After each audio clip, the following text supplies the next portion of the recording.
अब नाज़रीन, आप देख रहे हैं गुलिस्तान न्यूज़ से 12 बज चुके हैं। उर्दू खबरनामा लेकर मैं आपका मेज़बान गौहर कुछ आपकी खिदमत में हाजिर। तफसीलात से पहले नजर डालते हैं अभी तक की सुर्खियों पर।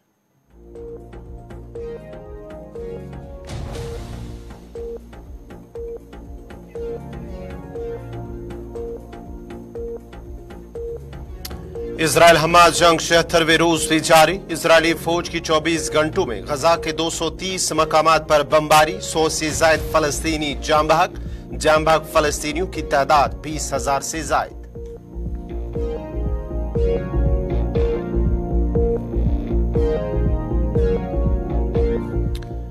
बफलियाज मिलिटेंट हमले में जांबाग फौजी एहलकारों की तादाद पहुंची 5। इलाके में बड़े पैमाने पर सर्च ऑपरेशन दूसरे रोज में दाखिल। कई मकामात पर नाके और तलाशियां।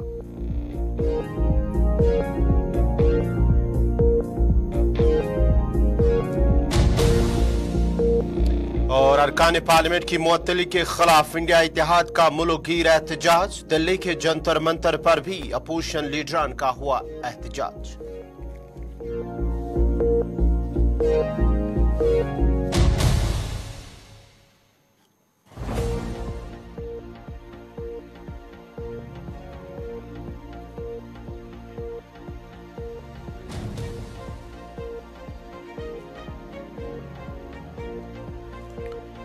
और अब पेश खबरों की तफसील। सबसे पहले बड़ी खबर सरहदी जिला राजौरी से, जहां पर ऑपरेशन दूसरे रोज में दाखिल हुआ है। राजौरी जिला के थाना मंडी बफलियाज इलाके में फौजी गाड़ियों पर हुए मिलिटेंट हमले में जांबाग फौजी एहलकारों की तादाद 5 हो गई है।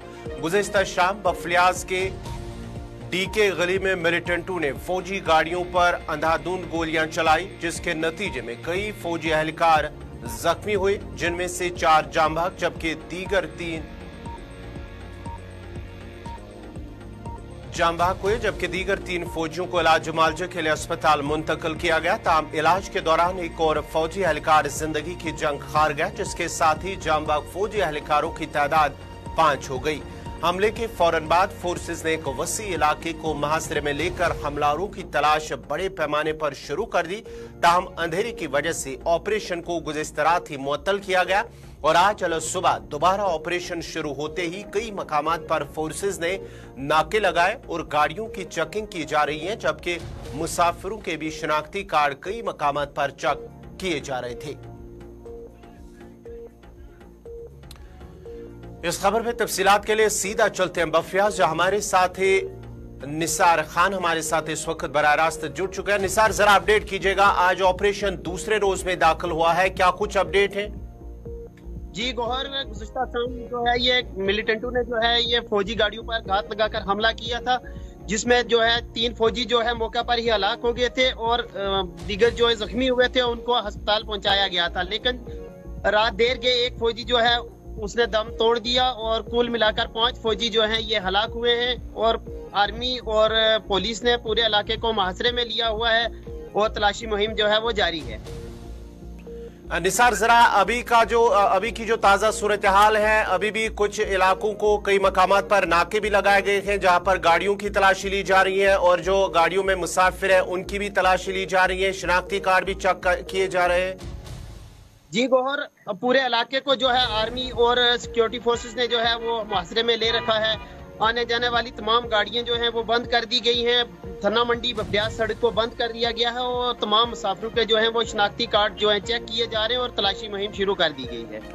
चलिए, बहुत बहुत शुक्रिया निसार खान आपका। आप सुरनकोट बफलियाज से तफसीलात फराहम कर रहे थे, जहां पर आज दूसरे रोज में ऑपरेशन दाखिल हुआ है। गुज़िश्ता शाम सपहर के करीब फौजी गाड़ियों पर हमला हुआ है और फौजी जराये का कहना है, जहां पर दिफाई फौजी तर्जुमान की जानिब से जो बयान जारी किया गया था कि इलाके में मिलिटेंटों की मुसद्दिका इत्तला मिलने पर फौज की जानिब से बड़े पैमाने पर सर्च ऑपरेशन शुरू किया गया था और जब सर्च ऑपरेशन की जो पार्टियां थी वो वापस अपने बारकों में वापस आ रहे थे तो उसी दौरान मिलिटेंटों ने अंधाधुंध गोलियां चलाई, जिसके नतीजे में 4 फौजी एहलकार जांबाग हुए हैं, जबकि 3 दीगर जख्मी हुए हैं, जिन्हें नाजुक हालत में अस्पताल मुंतकिल किया गया था और जिसके बाद ही रात के दौरान ही एक और फौजी जवान जख्मों की ताब न लाते हुए जिंदगी की जंग हार गया।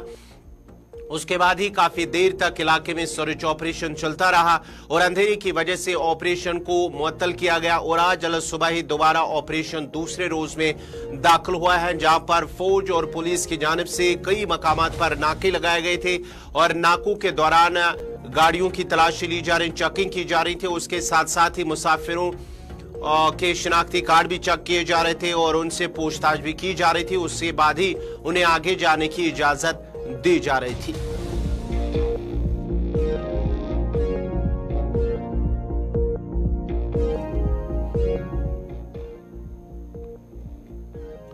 इंडिया इत्तेहाद ने 146 अपोजिशन अरकान पार्लियामेंट की मुअत्तली के मामले पर मुल्क भर में एहतजाज के लिए सड़कों पर उतरे हैं। इंडिया की इत्तेहादी जमातों के रहनुमा और कारकुन मुल्क भर के जिला हेडक्वार्टर्स पर एहतजाज कर रहे हैं। दिल्ली के जंतर मंतर पर भी आज एक मुजाहरा किया गया है, जिसमें राहुल गांधी और कांग्रेस सदर मल्लिकार्जुन खड़गे समेत इंडिया इत्तेहाद के लीडरान ने शिरकत की।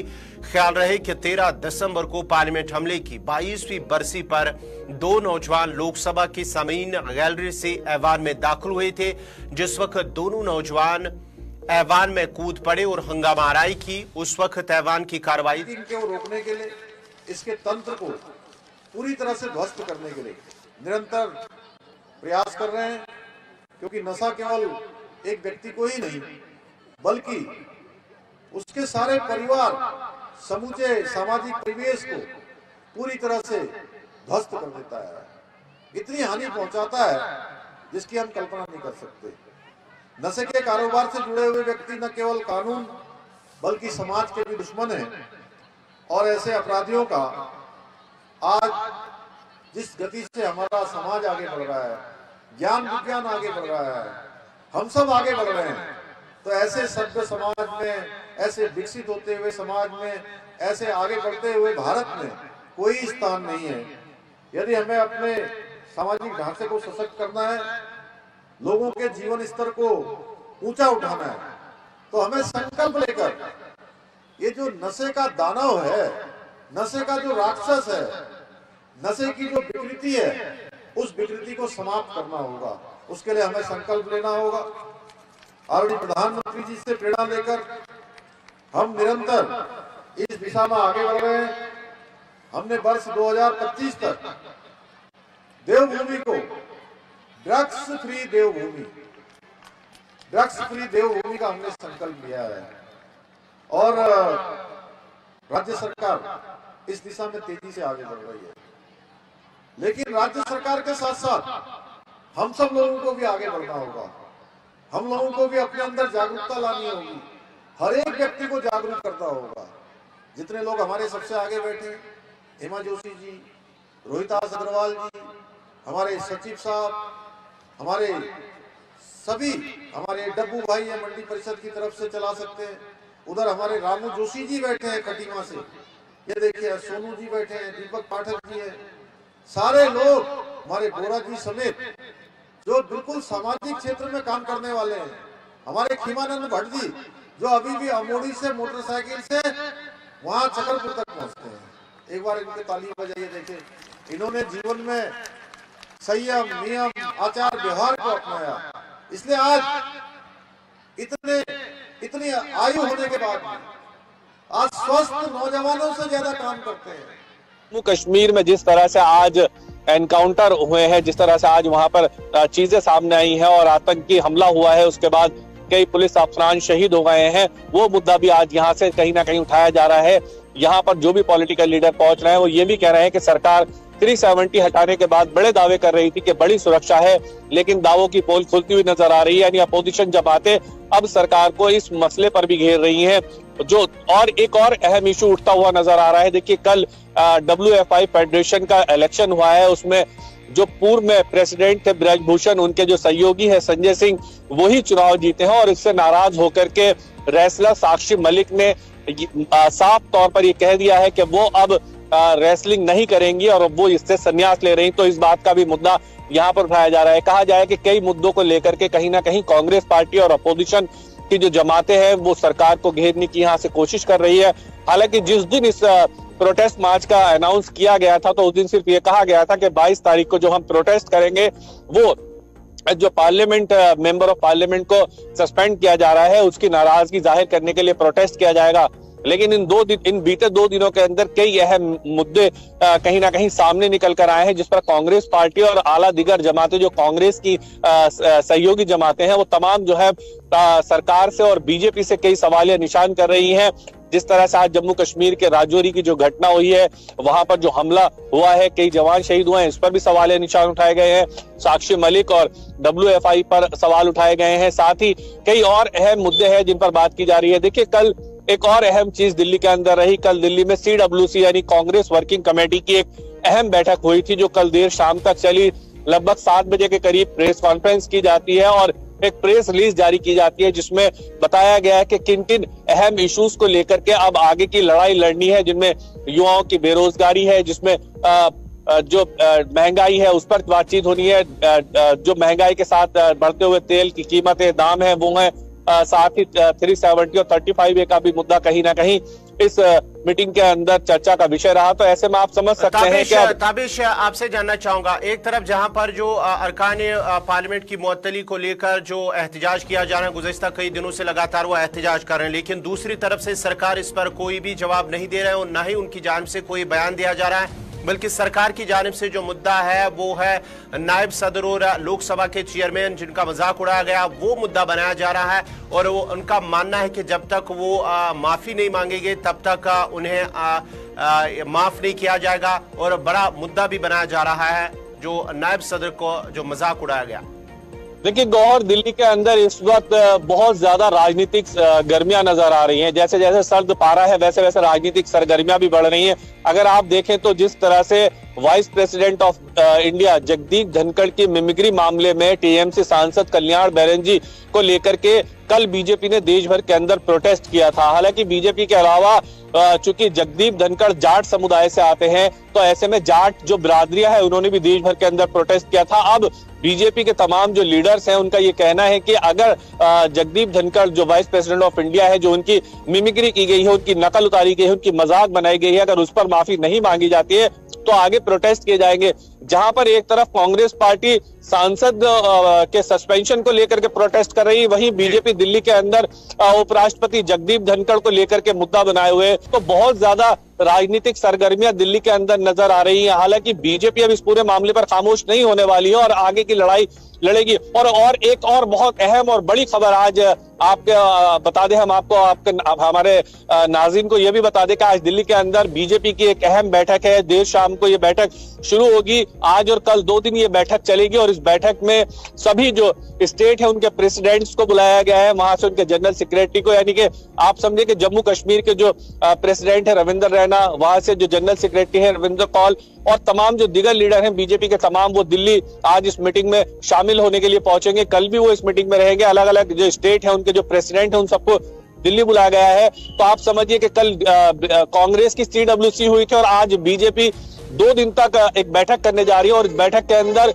325 सीटों को आने वाले लोकसभा पार्लियामेंट्री चुनाव में किस तरह से जीता जाए उस पर बातचीत होगी। सबसे अहम बातचीत ये रहेगी कि जिन सीटों पर चुनाव के दौरान 2019 में जो चुनाव हुआ था पार्लियामेंट का, जिन सीटों पर बीजेपी हारी थी, उन सीटों को कैसे जीता जाए, जिसमें जम्मू कश्मीर की भी 3 सीटें हैं, जिसमें जहां से फारूक अब्दुल्ला साहब या जस्टिस हसनैन मसूदी साहब, अकबर लोन साहब जहां से MP हैं, उन सीटों को भी जीतने का टारगेट यहां से सेट किया जाएगा। तो आप समझिए कि कल कांग्रेस की बड़ी बैठक दिल्ली में थी और आज बीजेपी, आज और कल 2 दिन तक ये बैठक चलेगी और इसमें कई अहम फैसले लिए जाएंगे। गौहर, बहुत बहुत शुक्रिया ताबिश कमाल, पूरी तफसीलात देने के लिए। दिल्ली से बराह रास्त तफसीलात फराम कर रहे थे, जहां पर कांग्रेस की जानिब से और इंडिया इत्तेहाद की जमातों की जानिब से आज मुल्क भर में जो अरकान पार्लियामेंट है उनकी मुअत्तली के खिलाफ एहतजाज किया जा रहा है। वहीं पर जंतर मंतर पर भी कांग्रेस और उनके इत्तेहादी लीडरान वहां पर जमा हुए और मुअत्तली के खिलाफ एहतजाज किया जा रहा है। उसके साथ साथ ही मुल्क भर में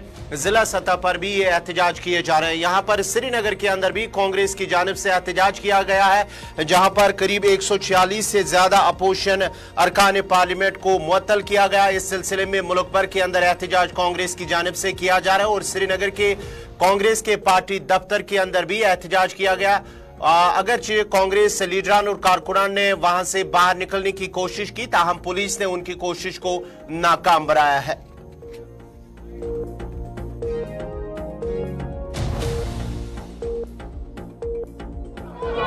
प्रोटेस्ट इसलिए है, पूरे मुल्क में जमहूरियत को इन्होंने बर्बाद कर दिया है। जमहूरियत नाम की चीज़ है नहीं, जो बात करता है उसको ये सताते हैं। आपने देखा होगा 142 मेंबर पार्लियामेंट जो थे, जिन पार्लियामेंट मेंबर्स को लाखों लोगों ने चुना है, 1-1 लाख 1.5 लाख वोट उन्होंने ले लिए हैं। उसके बरक्स जब उन्होंने ऐवान में बात करने की कोशिश की तो हमारे एमपीज को सस्पेंड किया गया। शेम! जमहूरी मुल्क को बीजेपी ने तबाह कर दिया है। हमारी डिमांड है पूरी तौर ऐवान में उनको दाखिल होने की इजाजत दी जाए। तब तक ये प्रोटेस्ट ऐसे ही रहेगा जब तक जमहूरियत को बहाल नहीं किया जाएगा।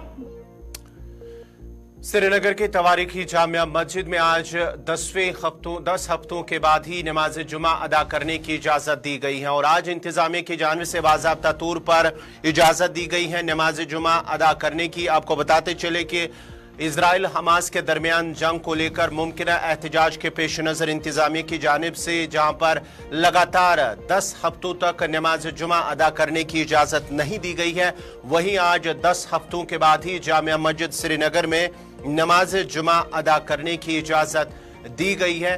ताहम मीरवैज मौलवी उमर फारूक को आज भी घर में नजरबंद रखा गया है। ताहम जामिया मस्जिद श्रीनगर के अंदर आज 10 हफ्तों के बाद नमाज जुमा अदा करने की इजाजत दी गई है।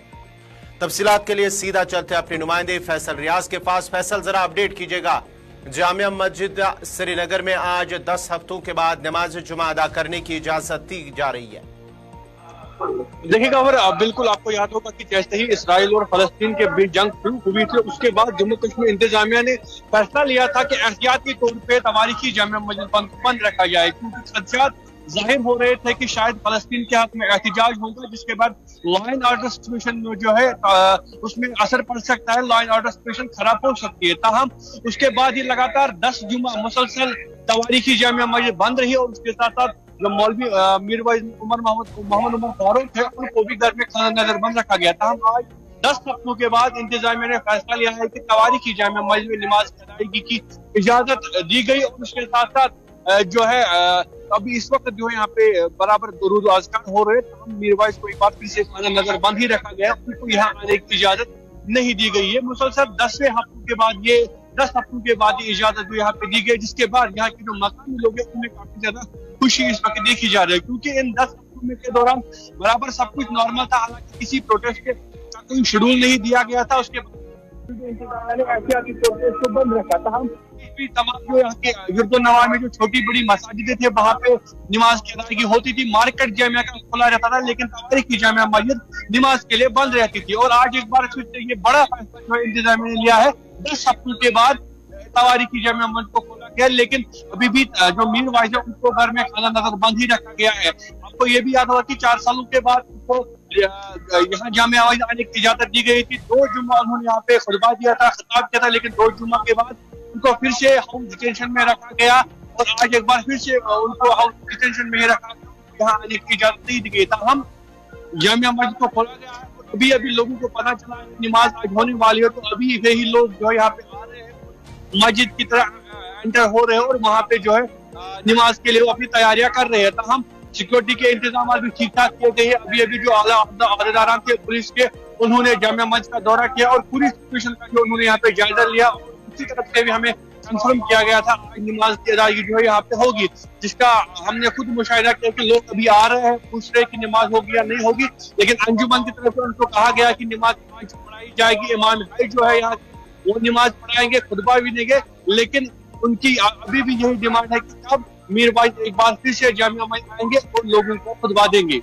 जी बहुत बहुत शुक्रिया फैसल रियाज, आपका तफसीलात फराहम करे थे। जहां पर आज 10 हफ्तों के बाद ही जामिया मस्जिद श्रीनगर के अंदर नमाज जुमा अदा करने की इजाजत दी गई है, वहीं इस सिलसिले में इंतजामिया की जानिब से इंतजामात के सिक्योरिटी के भी सख्त इंतजामात किए गए हैं।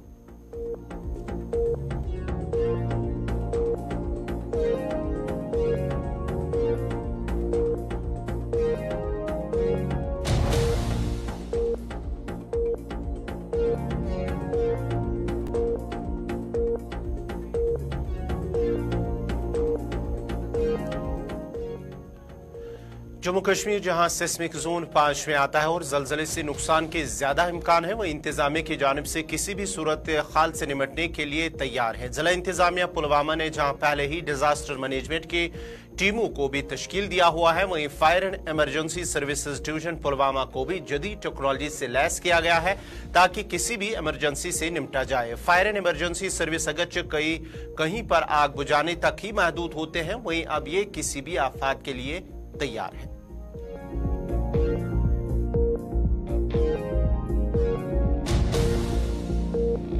इस वक्त जो हमारा डिपार्टमेंट है ये बहुत तैयार है, शाना बशाना हम काम कर सकते हैं।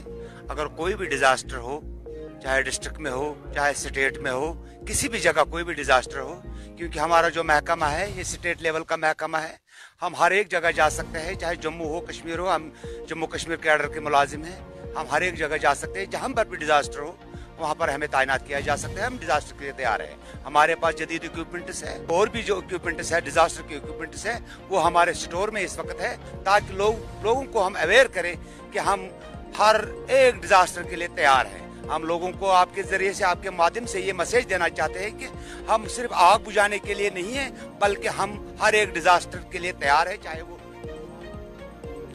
जनूबी कश्मीर के सब जिला त्राल का दूर इफ्तादा इलाका बंगडार गुजर बस्ती आज के इस दौर जदीद में भी बुनियादी सहूलियात से महरूम है। मकामी लोगों ने बताया है कि इलाके से गुजरने वाले नाले पर वो पिछले कई दहाइयों से पुल तामीर करने की मांग कर रहे हैं, जो इलाके के लिए सबसे बड़ा मसला है।